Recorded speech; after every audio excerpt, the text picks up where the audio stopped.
pleut comme ça, je ne sais jamais comment réagir. Est-ce que je suis contente parce que j'adore le son de la pluie? Ou bien, est-ce que je suis triste parce qu'il y a tant de sad things qui arrivent dans ces moments-là? Je pense Enfin, j'aimerais détailler, mais j'ai peur que ça te ruine le moral. Et c'est pas le moment pour ça, n'est-ce pas? Désolée, mais j'arrive jamais à me retirer de l'esprit que même quelque chose que l'on trouve purement positif, comme la pluie, peut en fin de compte être un fléau pour quelqu'un d'autre. Souvent, on associe la pluie aux tragédies, aux moments de doute, de peur ou de deuil. Donc oui, c'est très agréable d'entendre ce bruit. Et la pluie nettoie ce qu'elle peut sur son passage. C'est une grande douche géante qui apporte du bon dans ce monde. Mais comme pour chaque chose dans ce monde, rien n'est fondamentalement une bonne chose. Tout est gris. Et c'est aussi rassurant qu'effrayant. Yeah, I know. Tu n'es pas venu là pour ça. Toi, tu as une idée en tête. Et je suis sûre que c'est en rapport avec le livre que je tiens dans les mains. Indeed, j'ai réussi à te trouver une nouvelle histoire. Celle-ci m'a particulièrement touchée. Mais avant de te la raconter, je me dois de te faire quelques petites précisions. L'histoire que je m'apprête à te lire est inspirée d'un jeu vidéo. Ou plutôt, j'ai connu il y a quelque temps une personne qui m'a raconté cette histoire. Lorsqu'il me l'a racontée, j'ai pris quelques notes et j'ai rassemblé tout ça pour former une version plus originale de cette histoire.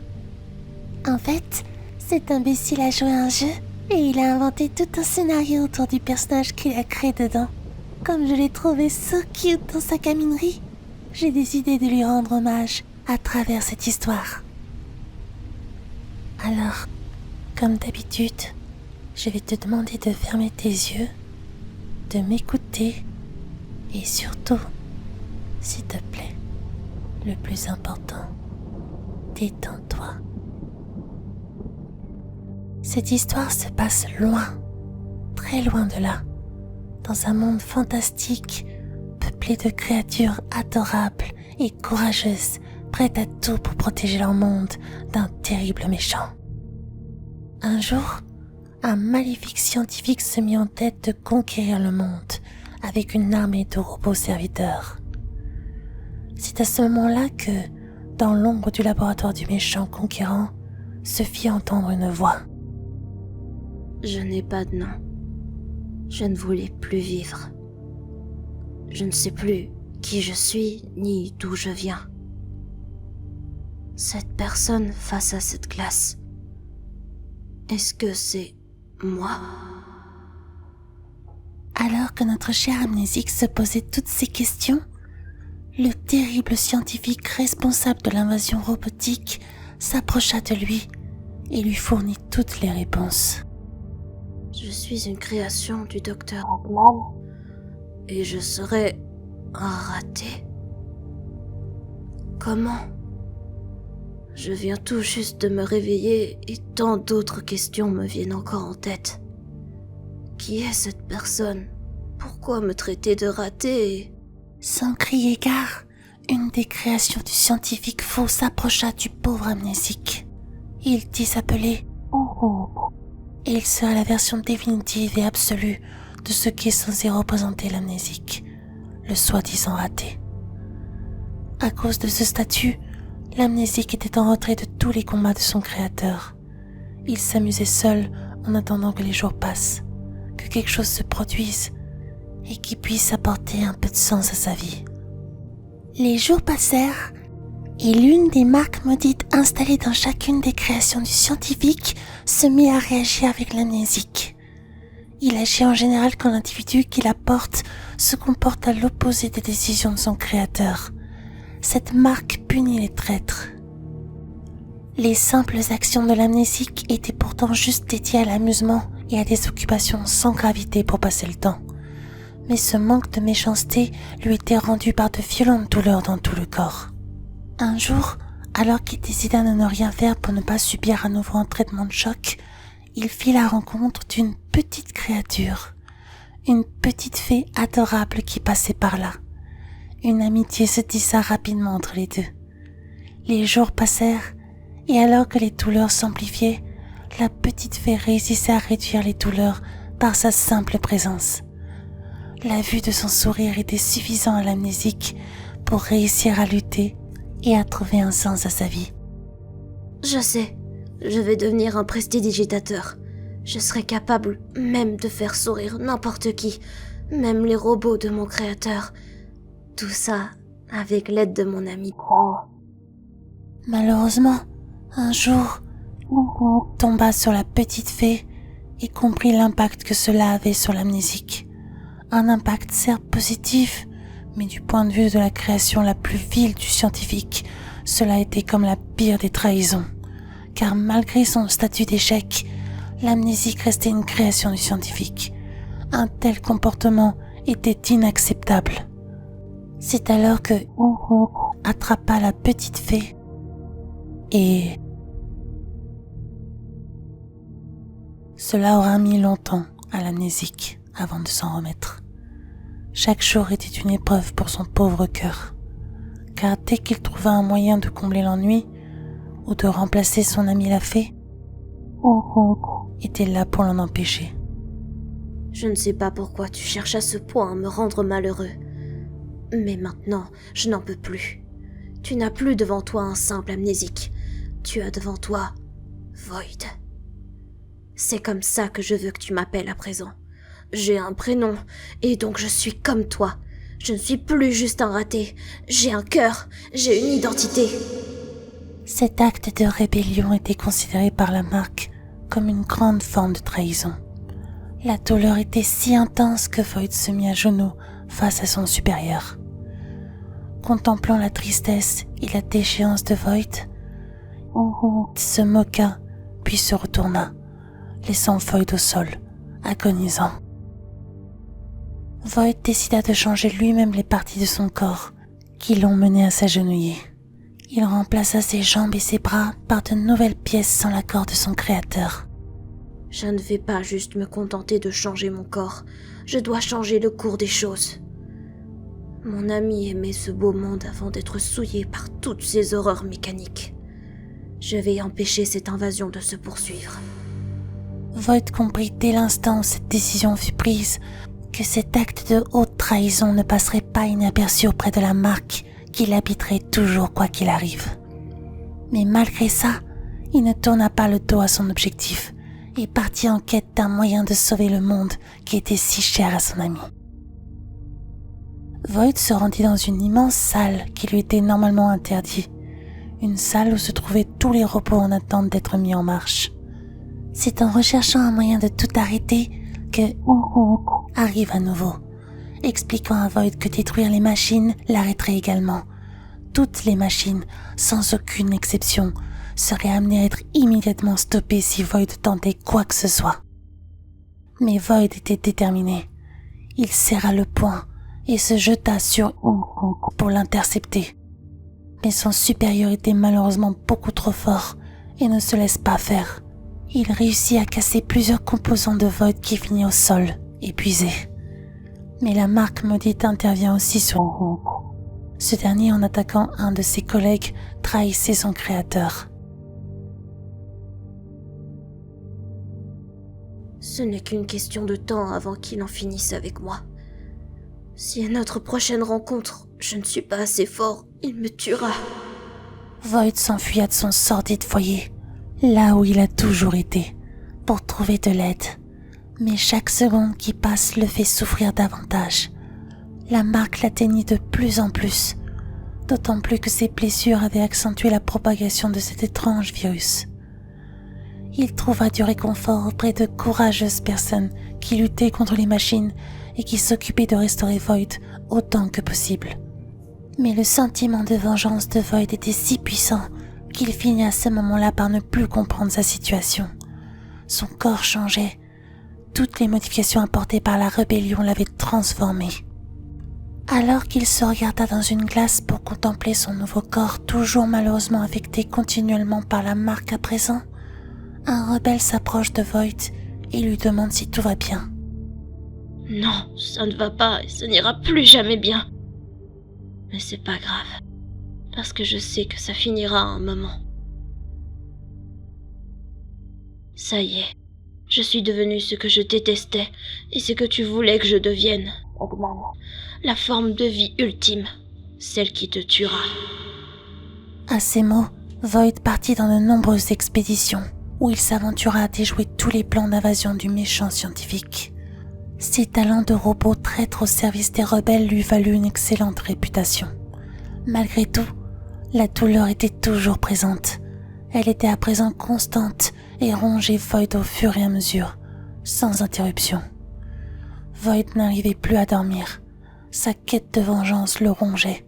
Son corps se faisait détruire puis réparer, mais son cœur robotique, lui, se brisait un peu plus chaque jour. Je suis juste Void. Je suis juste Void. Je suis juste Void. Je suis juste Void. Je suis juste Void. Void devenait de plus en plus vide. Cet aspect se remarquait de plus en plus dans ses changements mécaniques. À chaque fois, son corps, ses bras, ses jambes et son visage se recouvraient davantage de protection qui faisait perdre à Void toute identité. Il avait un nom, un cœur, mais plus d'identité. Le moment était venu. La rébellion était prête à attaquer le quartier général du scientifique. Tous ses plans avaient échoué. Il était à présent temps pour le groupe de toucher au plein cœur de tous ses projets lugubres. Et Void avait un compte à régler avec une personne en particulier. Je te retrouve. Je sais ce que tu es, et ça m'a toujours dégoûté. J'ai toujours été écœurée de savoir que toi et moi étions liés d'une quelconque manière. Nous ne sommes pas juste deux robots au service d'une même personne. Nous sommes les mêmes. Tu as juste été considéré comme réussi, alors que moi, j'ai pendant longtemps hérité du nom de raté. Je n'étais que, à tes yeux, une version inférieure de toi. C'est un peu comme si tu étais mon grand frère. Mais laisse-moi te dire une chose. Malgré que je m'apprête à mettre fin à tout ça, sache que je t'ai pardonné. Parce que peut-être que je n'étais pas un raté, mais une erreur. Un individu qui ne voulait au final pas faire du mal aux autres. Et cette petite fée me l'a fait comprendre. Et tu as cru bien faire en lui ôtant la vie. Mais je vais te montrer quelque chose. Void s'approcha de lui. Il fut surpris de le voir s'approcher et lui dit que c'était dangereux de le faire. Puis Void répliqua en disant qu'il fallait bien le faire pour pouvoir le désactiver. Void utilisa tout son arsenal contre lui. Il finit même par l'emporter. Même si le visage de Void était couvert par son armure, ses acolytes savaient très bien qu'il n'y avait ni joie, ni colère derrière, mais bien une profonde tristesse. N'abandonne pas, je suis avec toi. En arrivant face aux scientifiques, sa garde rapprochée empêchait les rebelles de s'approcher. Les robots étaient nombreux et très imposants. Void savait que c'était la dernière ligne droite. Si cette armée tombait, lui aussi finirait par tomber, quelle qu'en soit l'issue. Je ne me retiens plus. Void ne se retient plus du tout à présent. Void et ses amis se mirent à l'assaut de toute l'armée du scientifique. Une violente bataille s'était engagée, et Void, qui prit la tête de son équipe, attaque avec tout son cœur, toute son âme.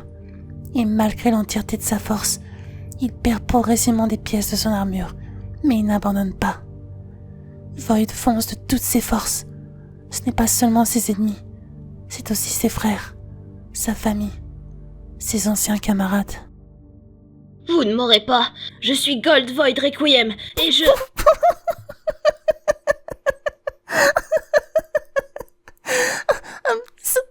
Sorry, c'est très inapproprié de rire comme ça. Je reprends. Alors que la poussière tombe lentement après l'affrontement, les rebelles réussissent à désactiver pour de bon les robots actifs du scientifique. L'armée n'est plus. C'est alors qu'en dépliant les robots au sol, le corps sans vie de Void fut récupéré. Malgré l'attachement des rebelles à leur ancien compagnon, il fut décidé de laisser Void aux côtés de ses anciens frères. Mais pour honorer sa mémoire, une partie du corps de Void, encore intacte, voulait être récupérée. Et en fouillant son armure, une peluche tricotée, ressemblant trait pour trait à la petite fée, son amie, fut choisie pour représenter Void après cette bataille. C'est l'histoire d'un soldat inconnu. Un soldat qui aura tout fait pour sauver un de ses amis. Même s'il n'avait que très peu de chance, il était bien entouré de ses amis. Mais surtout, il avait une détermination hors norme. C'était l'histoire du soldat inconnu, Void. Eh bien, c'était une histoire assez particulière. Je suis vraiment désolée d'avoir rigolé vers la fin. Je ne trouve pas cette histoire ridicule. Elle compte beaucoup pour son créateur. Et je ne me permettrai pas de m'en moquer. C'est qu'il fallait que je relâche un peu la pression. Sometimes, quand tu te sens mal, tu as besoin de t'accrocher à un peu d'espoir pour t'en sortir. Some other times, c'est en prenant du recul sur toi-même, bien dans mon cas, en réalisant qu'il ne s'agit que d'une histoire, que d'un livre que je n'ai fait que te lire. Nothing is real. Et ça fait du bien parfois de savoir que tu peux relâcher la pression sur ces univers fictifs où rien ne peut te blesser. Where you can just cry, shout, laugh. Bref, la catharsis quoi. Bon, il semble que cette histoire a duré plus de temps que je ne le pensais. Je vais pas t'embêter davantage, Kiribati. File, allez. Moi je vais stay here for a bit. Excuse me? Do you need something? Tu penses que je suis pas assez bien pour rester seule? Quelle idée. Je vais bien, ne t'en fais pas. T'es là pour aller bien, toi. Who care about me? Yeah, sorry. Je ne dirai plus une chose pareille. I'm really sorry. Allez, on en parlera une autre fois, promis. Mais pour l'instant, ton temps ici est fini. Désolée de te pousser, mais... voilà.